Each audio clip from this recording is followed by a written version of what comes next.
Hello everyone, this is Mike, and as I said in the previous video that I was going to do show you guys my digital collection, and I'm going to do that now. First I will go to my digital PS4 games, and then I will show you my Xbox One games. So this is all just for current gen. I did a last gen version a while back. I might do another last gen version, but for now we're sticking with the current generation. And because they all games download to the hard drive, you will see games I have on disc, but I'm not going to go through those too long. I'm just going to skip those, and because I've already done a video on my disc-based games. So let's get started. Here is my digital PlayStation 4 collection. Many of these games, of course, came from being a Plus member and a Gold member. Anyways, here we go. This I don't really have. This is just something that they put on my screen. Alright, first game is Limbo. And I was actually bummed because I wasn't able to get this for free on Xbox One. But thankfully, PlayStation stepped up and gave me this game. Next up is Soma. This is Frictional Games' first console game on consoles. And the story is phenomenal. It's excellent science fiction. As for the horror aspects for the first half actually take me out of the experience until they put the horror elements into the narrative, which they do about halfway through. There's a certain base you get to where there's this goo you see throughout the game, and it's finally explained why it's there and all that. And once that happens, then the horror becomes it blends in with the story more. Really, what makes this game shine are its sci-fi elements, its ideas. This is right up there with Philip K. adaptations that I like. So even though this isn't necessarily an adaptation, but it does use a lot of his ideas, and you can tell when you experience the story for this game. I will say this: there's one complaint I have to say about it, is that when the game saves, the game pauses for a second, and because there's so many checkpoints, it does it a lot. So be warned on that. But yeah, excellent story. Horror is kind of by the numbers at first, but it eventually catches up, and when it does, it's terrifying. But the story is really and the ideas are where this game is truly at, and what it's really about, I think. This I have on disc. That's not a game. Drive Club. As soon as I started playing this, I couldn't drive worth a darn, so I just gave up. This is a unique game. Unfinished Swan. Basically, you have this blank white canvas, and you have to paint. You have to put black paint on everything in order to see where you're going and what everything is, and it's really interesting. I wasn't sure if I wanted to get this game because I don't like Phil Fish, but because the game ended up being free, I was like, why not? Resogun. This is a lot of fun. This is the fun arcade shooter. It's really pretty to look at, and it's fun to play. This I admit I don't think I have the patience for the gameplay mechanics for this, because this requires planning in advance on what you're going to do, and I think that's to its credit. However, I just don't have the patience for that kind of thing. Or maybe it's because I'm an impatient person.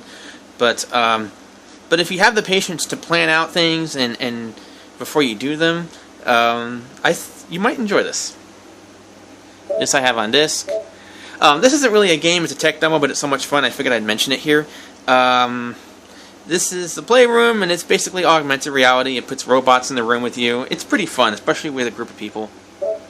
Infamous First Light. This is basically standalone DLC. It's the prequel to Infamous Second Son. You play as Fetch, and I haven't really gotten into this too much because I need to play the other Infamous games through more thoroughly.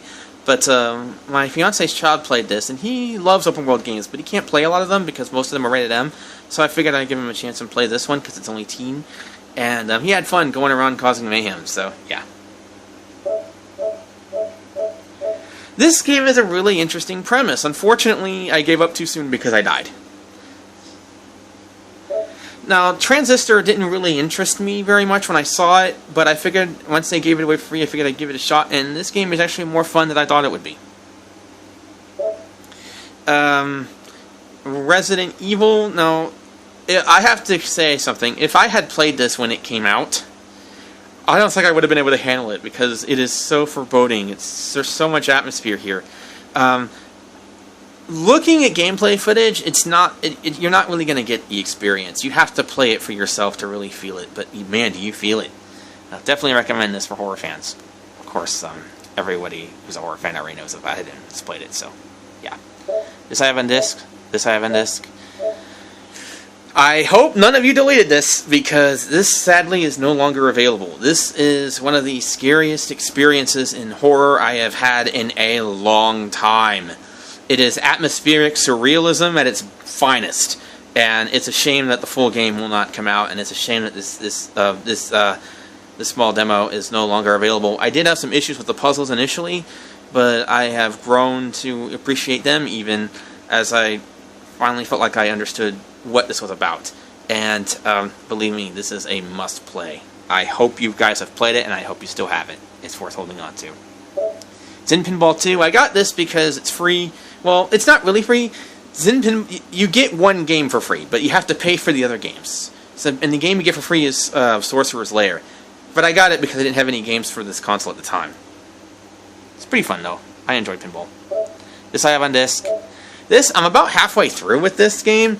I got to the crazy doctor and gave up because it was too hard and I got too scared.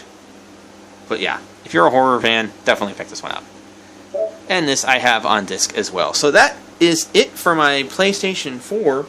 We're going to go to my Xbox One real quick. I already have it on, so I just got to get the controller, and I have to find my controller and turn it on. Hold on a second. I'm just gonna put this down for a bit.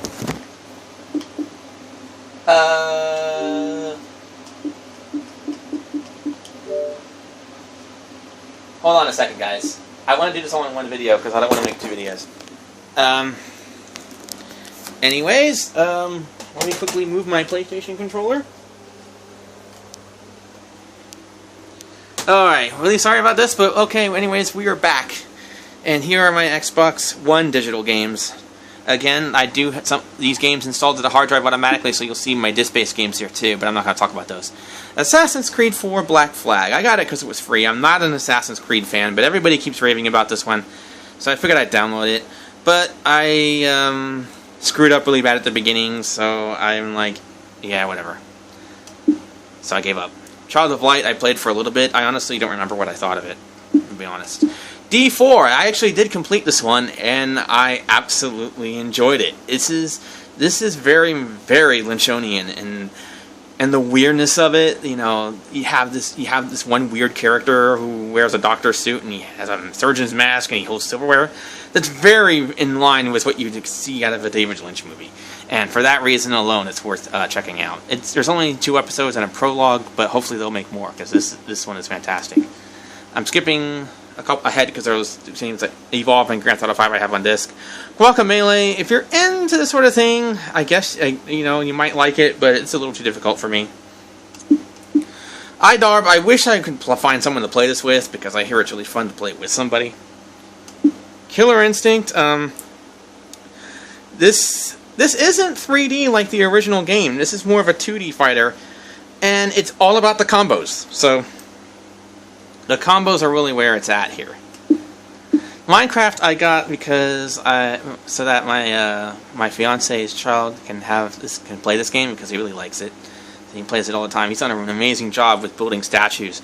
He's copied a lot of people, but he's done a few original works as well, and he's done good on both, I think. Project Spark, this is basically allows you to create your own games, basically, and when I hear it's completely free now. Rabbids I have on disc. Rayman Legends, this is one of those really clever platformers. This is one of those platformers that the designs are just interesting to look at as well as to play. Next up is, this is actually finally, because the other 2 games, Titanfall and Watch Dogs, I have on disc, but Warframe. I didn't get this game initially, but my friend was playing it a lot, so I got to play with him, and it's really all I got to say about it. It's a free-to-play game. You know, it's fun to play and all, but it's nothing to really get too excited over, I don't think. Anyways, that is it for my next-gen digital games, or current-gen games now. I need to stop calling it next-gen, because it's current-gen. In the future video, I hope to do my last generation, my 7th generation digital games. Until then, that is all I've got to do, all I got to share with you guys today. Bye.